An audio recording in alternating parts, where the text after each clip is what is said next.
Terza corsa, un miglio riservato a femmine di 4 anni, ritirata ROWF. Sono 5 al via: Lissa Trio, Afrodite B, Adel dei Veltri, Antelope Gar, Afrodite Griff. Corsa molto incerta con favori in chiusura per Afrodite Griff numero 6, Alessandro Gocciadoro. Macchina che accelera e stacca.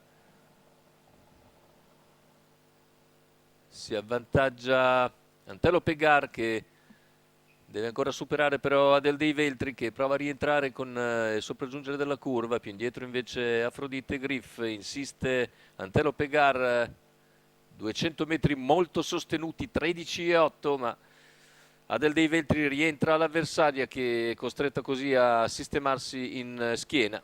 Terza posizione più indietro per Afrodite Griff. Se ne vanno i 400 molto sostenuti e completati in 29 netto. In vantaggio dunque Roberto Vecchione con Adel dei Veltri. A questo punto viene via Afrodite Griff, che va a sua volta sulla leader dopo 600 metri. Più indietro Afrodite B, precede Alissa Trio, 600 in 44,9. Adel dei Veltri in vantaggio, all'esterno si impegna Afrodite Griff, lungo la corda c'è Antelope Gar, poi Afrodite B, cavalli a completamento degli 800, appaiate al comando le due femmine di Roberto Vecchione e Alessandro Gocciadoro, che affrontano la curva, seguite da un'altra pariglia, Antelope Gar e Afrodite B. Più indietro c'è Alissa Trio.